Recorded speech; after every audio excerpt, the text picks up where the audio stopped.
It was Diablo 4 Vessel of Hatred Expansion Edition, or whatever that title is. So it's basically Diablo 4 plus all the DLC up to date, which is just one. I know that Diablo 4 is going to have another DLC any day now. It might be today or tomorrow, but like as of July, end of July, it's going to be rolling out. $35 for everything so far.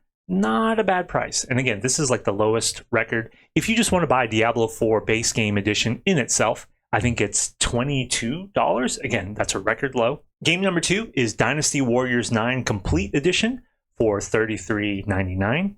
Again, that is all the DLC that has been released for that game, which is amazing because usually those DLC bundles, they go for over like $25. And initially for game number 3, I had Cyberpunk 2077 Ultimate Edition. So the base game and the Phantom Liberty, I think that's the name of the DLC. For some reason, that sounds a lot like Metal Gear Solid, but I think it is Phantom Liberty for Cyberpunk 2077. That Ultimate Edition, just so you guys know, is $40 on Xbox. If you have PlayStation, I think I saw $35.99 was like the sales price. So eventually, the Xbox sales price will go down. More pertinent for this, Diablo 4 and Dynasty Warriors 9, and part of the reason why I meant to stream this sooner, but I was having bugs with the web application, the sale for these first 2 games ends tomorrow. So thing to keep in mind, this is a record low, but will this be the only time these games ever drop to this price? Probably not. But as of yesterday, part of all this Evo sales stuff, Fatal Fury City of the Wolves Special Edition. So Special Edition has the base and the Season 1 bundled all together, $35.99. Pretty good in my opinion. So graphics, I think Diablo 4 has the best one, but it's also that isometric view. So I don't know how much you want to weigh it. I know that out of this set, Dynasty Warriors 9 will be the weakest one. Fatal Fury City of the Wolves, some people like the pop and vibrance that it has. Some people say it's kind of like a throwback to Marvel vs. Capcom 3. Other people say, no, it's still pretty dated on how it looks.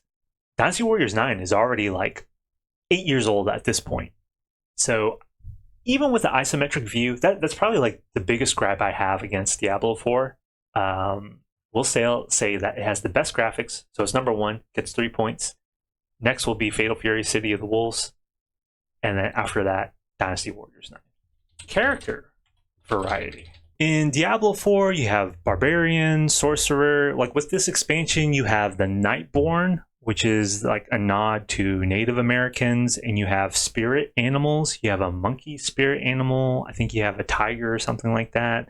There's a necromancer that they brought back from previous ones. So you have a lot of staples. The Nightborn is like the newest kind of character variants that they're trying to messing with. Dynasty Warriors Origins came out earlier this year, and a lot of people praised it as, hey, this is like the true upgrade to the Dynasty Warriors formula as far as combat, as far as mission variety, as far as graphics. Even though the graphics are still a little bit dated, it definitely looks better than Dynasty Warriors 9. But I didn't fall in love with Dynasty Warriors Origin because you play as a nameless protagonist.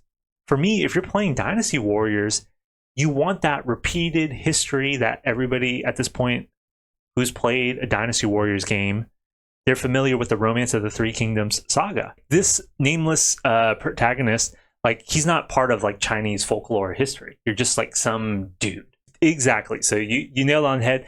Everybody knows Lu Bu because you must not engage with Lu Bu. I want Xiao Hudun, the dude with the eye patch. I want Guan Yu with a long beard. I want Zhu Rong. I want Yu Ying, the girl with a scythe. She doesn't have a scythe as of Dynasty Warriors 8 and 9, but I want to play as Zhuge Liang with the fan. I want to fight as Sima Yi, the evil dude with the fan. All those characters, even though they got rid of a lot of the unique combo routes and fighting styles for the characters. Now there's just kind of like one generic sword move list for the sword characters, one generic spear move list for all the spear characters, that type of thing. Even then, though, the strength of the overall visual of the characters is pretty strong on Dynasty Warriors 9. Now we get to Fatal Fury City of the Wolves. This is a fighting game.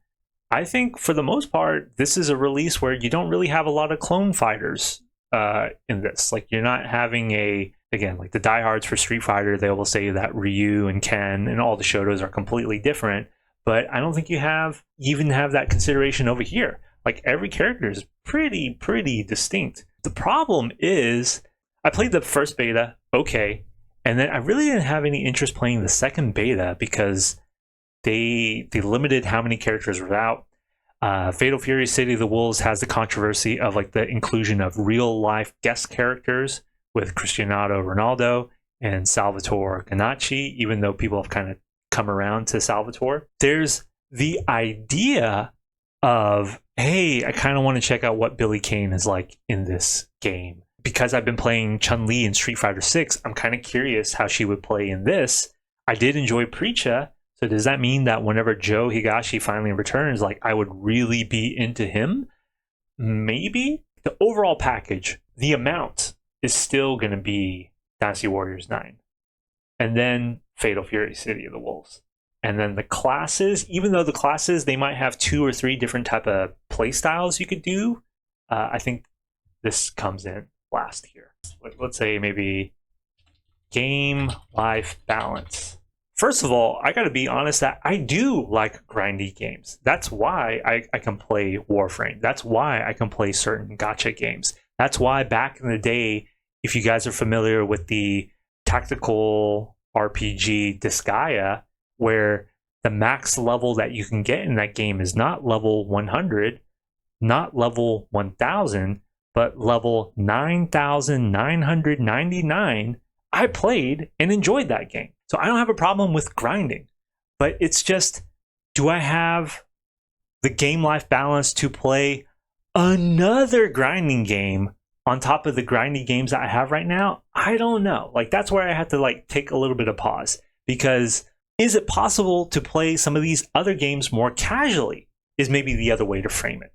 So Dynasty Warriors 9, it takes kind of like this poor open world approach, but as far as like overall mission structure, do a couple missions. Can I do that? Can I fit that into my game life balance? I think so. But I think the king of the crop, which is why I dove into it when I did, was there are plenty of people who stream fighting games for hours upon hours, like even playing an hour and a half. But legitimately, if I wanted to hop into a fighting game and just play for like 15, 20 minutes, as long as the player base is there, as long as the netcode is good, fighting games take the boat on that one. Now, there is like some doom posting on Fatal Fury City of the Wolves because it's not doing as well as anybody expected. It's pretty low. People are talking about how it's been dead within the first month. People calling it a Discord fighter. But it does have crossplay. It does have rollback. And I think on console especially, people are still able to find matches on a daily basis. Fighting games, you can pop in and out. I think with the mission structure on Dynasty Warriors 9, it's more respectful of time. Is it possible to play Diablo in spurts? I think you can play a game however the heck you want to play it, but to really get the most out of it, I mean, even initially, it'd be that race to grind to get to max level. And even that would take at least, I think, 5-6 hours, maybe sooner, you know? Maybe I could just play the story mode on Diablo 4, but just to appreciate and get into Diablo how most people would want to play Diablo, I think that's like the least friendly and least respectful of your time. So let's give it to first a fighting game, then Dynasty Warriors 9, and then Diablo 4 here. Alternatives. I haven't been playing anything related to Diablo 4. I haven't been playing Path of Exile. I haven't been playing Pillars of Eternity. I haven't been playing Torchlight. But I do have plenty of grindy games to get into. Welcome back, Celestial. So even though I don't have a dungeon looter like Diablo, I do have other grindy games I've been playing. I still have Warframe that I can turn back to. I've been getting into Genshin Impact. I have Zenless Zone Zero where I'm playing the dailies, but I haven't really dove in and progressed the story all that much. And as a convenient segue, one of my friends mentioned this that I didn't really think about. But the combat in Zenless Zone Zero is really, really good. But if you think about it, it's not too different from the classic Dynasty Warriors combat formula, where you mash XXXX and push Y for the charge attack finisher, or if you're using PlayStation, square, square, square, square, then triangle. Very similar combat mechanic, but it's snappy. It's very visually appealing. For Dynasty Warriors 9, if I didn't buy this, again, I'm not buying it for the open worldness. I'm buying it for the kill 1,000 soldiers and playing characters that I like. I do have other Muso games. I have Fire Emblem Warriors. I have Hyrule Warriors with the cast of Zelda. I have Fate Extella Knight, something to that effect. That's not Koei Tecmo, but that's like a rival company's attempt at making a Muso game. I still have Dynasty Warriors 8 Extreme Legends Complete Edition on my PS4 that if I really wanted to revisit any of these characters, I could go back and do it. What's the alternative to Fatal Fury City of the Wolves? Well, there's KOF 15, where it has better character variety there. Maybe the overall mechanics also feel better. If we're going to rank this, I have to say whatever I put at number 1 means that there's no real alternatives to it. So I just laid it all out there. They all have alternatives. Who has the fewest alternative? And also, if I'm not playing King of Fighters 15, there's tons of other fighting games I have. Like I've been getting back into Street Fighter 5, not 6, but 5. So that's another fighting game. So realistically, I guess it kind of goes back to the game-life balance. Am I actually going to have the chance to fit these games into my rotation?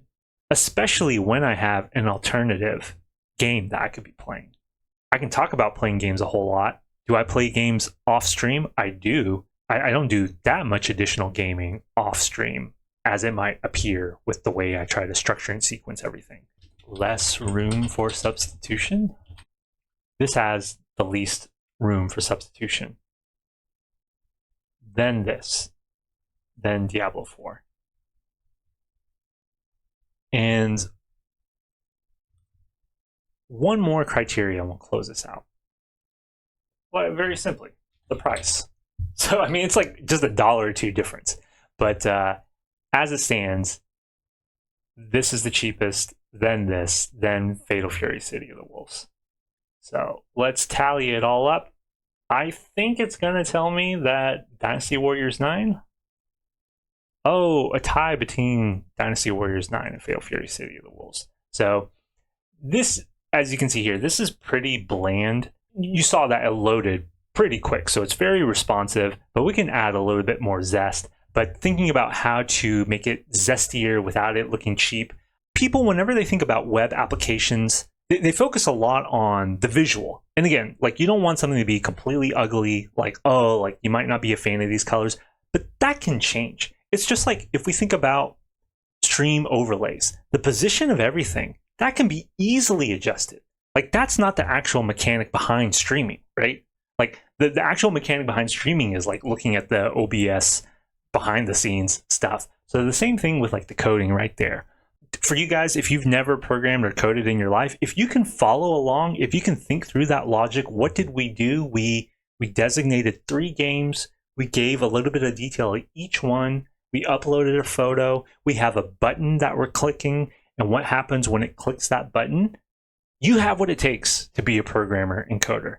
Now, in this economy and job market, I'm not necessarily advocating that that's a viable career path to go. But if you've ever talked yourself out of it because you think like, oh, I'm not good with math or numbers, or I can't do that type of stuff, that aspect of it, that shouldn't be the thing that gatekeeps you from programming and coding.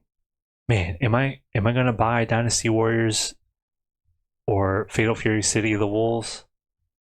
I might have to flip a coin on it, because I do have, from the Bing stuff, some credit where I can afford it. But then again, because I've been... The most played game these days is for sure Genshin. Warframe and Zenless have been pretty minimal. Tekken, pretty minimal. Do I want to dump my credits into buying a complete game? or do I save it for the battle pass in Genshin? Like, that's the decision making where I'm at right there.